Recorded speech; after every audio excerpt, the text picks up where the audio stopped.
Dears, അപ്പോൾ നമ്മൾ മൂന്നാമത്തെ റിവിഷൻ എക്സാമാണ് ഇന്ന് റെഡിയാക്കിയിട്ടുള്ളത്. എല്ലാവരും ടൈം ടേബിൾ 3 നല്ല രീതിയിൽ പഠിച്ചിട്ടുണ്ടാവും എന്നൊക്കെ വിചാരിക്കുകയാണ്. നമ്മൾ മാർച്ച് മാസത്തെ കറണ്ട് അഫെയർ പറഞ്ഞിരുന്നു, 2025 മാർച്ച് മാസത്തെ കറണ്ട് അഫെയർ. അതേപോലെ English, Malayalam, maths, physics, chemistry, biology, geography, history, psychology, ഇതിനൊക്കെ കുറച്ച് ഓരോ ടോപ്പിക്കൊക്കെ എടുത്തിട്ട് നമ്മൾ ടൈം ടേബിൾ 3 ഇട്ടിട്ടുണ്ടായിരുന്നു. അതിൽ നിന്നുള്ള കുറച്ച് ക്വസ്റ്റ്യൻസ് ആണ് ഇപ്പോൾ പറയാൻ പോകുന്നത്. അപ്പോൾ എല്ലാവരും എന്ത് ചെയ്യുക, പേനയും പേപ്പറൊക്കെ എടുത്തിട്ട് റെഡിയാവുക. ഞാൻ ക്വസ്റ്റ്യൻ വായിക്കും, അപ്പോൾ അത് കേട്ടിട്ട് നിങ്ങൾക്കറിയുന്ന ഉത്തരങ്ങൾ എഴുതി നോക്കുക. അവസാനം എന്ത് ചെയ്യും, ചോദ്യം ഉത്തരം ഒരു പ്രാവശ്യം കൂടെ പറയും. അപ്പോൾ നിങ്ങൾ എഴുതിയ ഉത്തരം ശരിയാണെങ്കിൽ അത് ശരിയിട്ട് 20 ചോദ്യങ്ങളാണ് നമ്മൾ എഴുതിയിട്ടുള്ളത്. അപ്പോൾ 20-ൽ എത്ര മാർക്ക് ഉണ്ടെന്ന് കിട്ടിയ മാർക്ക് കമൻറ്റ് ചെയ്യും വേണം. ഓക്കെ, അപ്പോൾ ക്വസ്റ്റ്യൻ നോക്കാം. ഒന്നാമത്തെ ചോദ്യം, രാജ്യത്ത് ആദ്യമായി രൂപീകരിച്ച വയോജന കമ്മീഷൻ്റെ കാലാവധി എത്ര വർഷമാണ്? അപ്പോൾ നമുക്കറിയാം, നമ്മുടെ രാജ്യത്ത് ആദ്യമായിട്ട് വയോജന കമ്മീഷൻ രൂപീകരിച്ചത് നമ്മുടെ കേരളത്തിലാണ്. അപ്പോൾ ആ കമ്മീഷൻ്റെ കാലാവധി എത്ര വർഷമാണ് എന്നുള്ള ചോദ്യമാണ് ഒന്നാമത്തെ ചോദ്യം.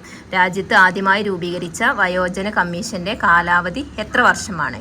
ഇനി രണ്ടാമത്തെ ചോദ്യം, 2025 രാജ്യാന്തര യോഗാ ദിനത്തിൻ്റെ സന്ദേശം എന്ത്? 2025 രാജ്യാന്തര യോഗാ ദിനത്തിൻ്റെ സന്ദേശം എന്ത്? ഇനി 3, so this is the famous dish. ഇതിൻ്റെ ക്വസ്റ്റ്യൻ ടാഗ് എഴുതാനാണ്. So this is the famous dish. അതേപോലെ തന്നെ നാലാമത്തതും ക്വസ്റ്റ്യൻ ടാഗിനുള്ള ചോദ്യമാണ്. She had to call the doctor. She had to call the doctor. ഈ രണ്ട് ക്വസ്റ്റ്യൻ്റെയും ക്വസ്റ്റ്യൻ ടാഗ് എഴുതാനുള്ളതാണ് മൂന്നാമത്തെയും നാലാമത്തെയും ചോദ്യം. ഇനി അഞ്ചാമത്തെ ചോദ്യം, മഴയിൽ പറക്കുന്ന പക്ഷികൾ, ഇത് ആരുടെ ആത്മകഥയാണ്? മഴയിൽ പറക്കുന്ന പക്ഷികൾ, ഇത് ആരുടെ ആത്മകഥയാണ്? അടുത്തത് ആറാമത്തെ ചോദ്യം, പേനയാൽ തുഴഞ്ഞ ദൂരങ്ങൾ എന്ന ജീവചരിത്രം നാലപ്പാട്ട് സുലോചന ആരുടെ സ്മരണക്കായി എഴുതിയതാണ്? അപ്പോൾ പേനയാൽ തുഴഞ്ഞ ദൂരങ്ങൾ എന്നുള്ളത് നാലപ്പാട്ട് സുലോചനയുടെ കൃതിയാണ്. പക്ഷെ അത് ആരെയോ സ്മരണക്കായിട്ട് എഴുതിയ ഒരു ജീവചരിത്രമാണ്. അപ്പോൾ അത് ആരുടെ ഓർമ്മക്കായിട്ട് എഴുതിയതാണ്, ആരുടെ സ്മരണക്കായി എഴുതിയതാണ് എന്നുള്ളതാണ് ചോദ്യം. അടുത്തത് ഏഴാമത്തെ ചോദ്യം, ഒരു കടയുടമ അച്ചടിച്ച വിലയിൽ 15% കിഴിവിൽ റേഡിയോ വിൽക്കുന്നു. എന്നിട്ടും 25% ലാഭം നേടുന്നുണ്ട്. അച്ചടിച്ച വിലയുടെയും വാങ്ങിയ വിലയുടെയും അനുപാതം കണ്ടെത്തുക.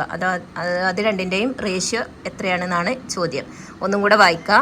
ഒരു കടയുടമ അച്ചടിച്ച വിലയിൽ 15% കിഴിവിൽ റേഡിയോ വിൽക്കുന്നു. എന്നിട്ടും 25% ലാഭം നേടുന്നുണ്ട്.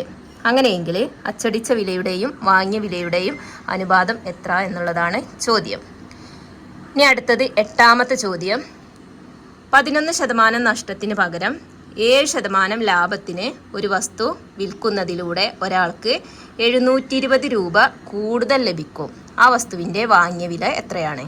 11% നഷ്ടത്തിന് പകരം 7% ലാഭത്തിന് ഒരു വസ്തു വിൽക്കുന്നതിലൂടെ ഒരാൾക്ക് 720 രൂപ കൂടുതൽ ലഭിക്കും.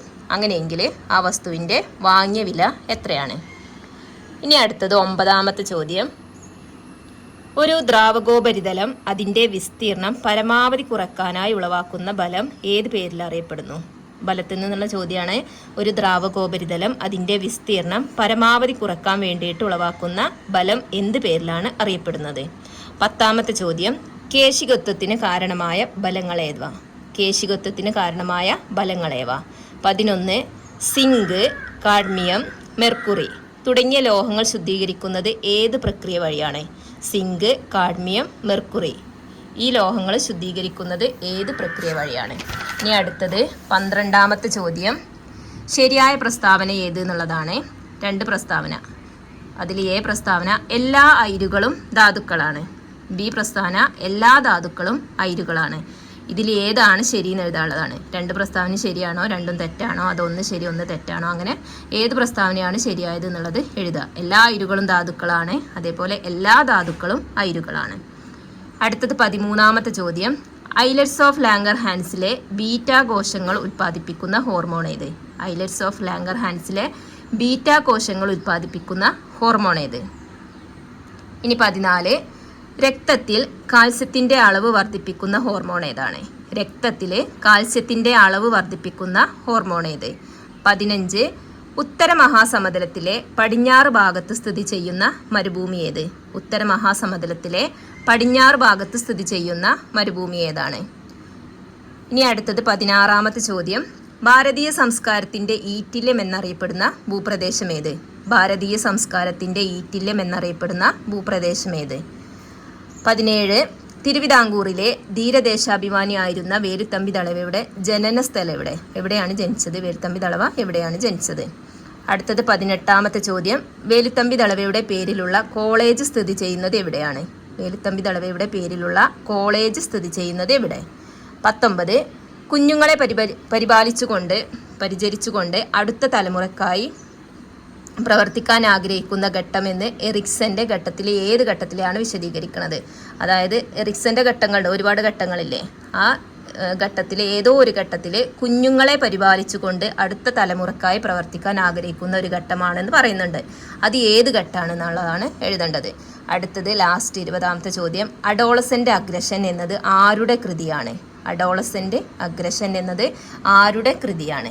അപ്പോൾ ഇത്രയാണ് 20 ചോദ്യങ്ങൾ എഴുതിയിട്ടുള്ളത്. ഇനി നമുക്ക് ഓരോ ചോദ്യം അതിൻ്റെ ഉത്തരവും ഒന്നും കൂടെ പറയാം. അപ്പോൾ നിങ്ങൾ എന്ത് ചെയ്യണം?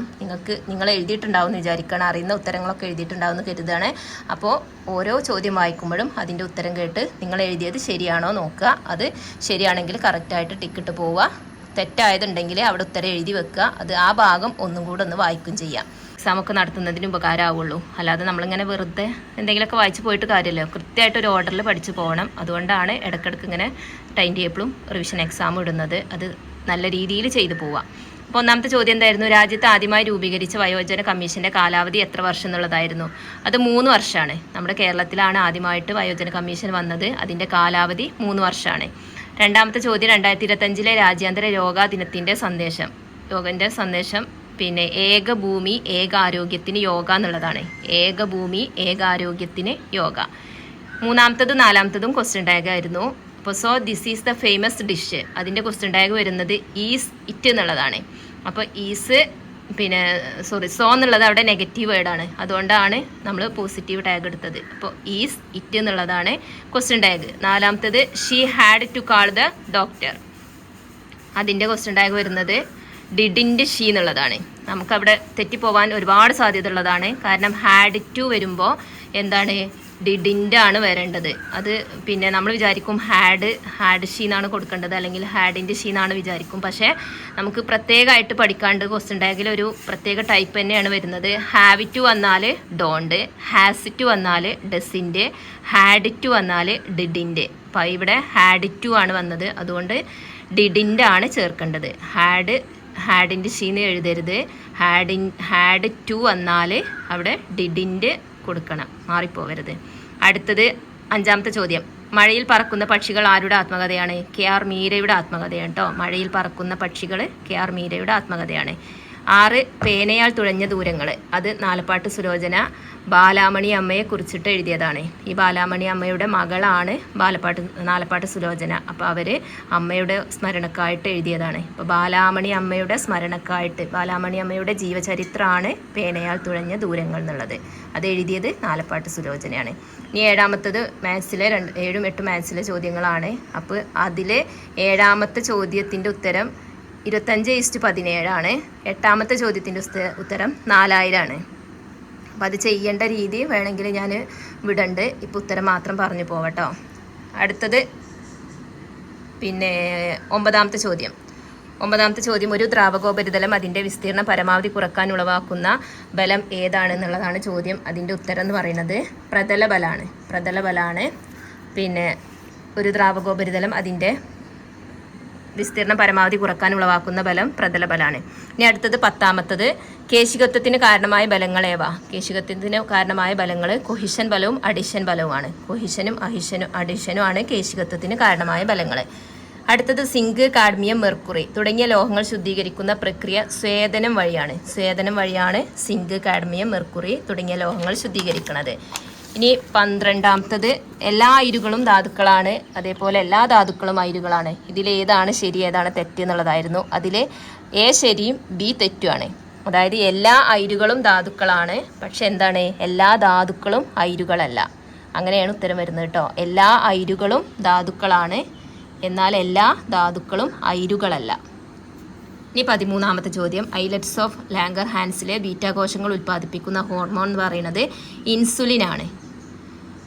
രക്തത്തിൽ കാൽസ്യത്തിൻ്റെ അളവ് വർദ്ധിപ്പിക്കുന്ന ഹോർമോണ് പാരാതെർമോണാണ്.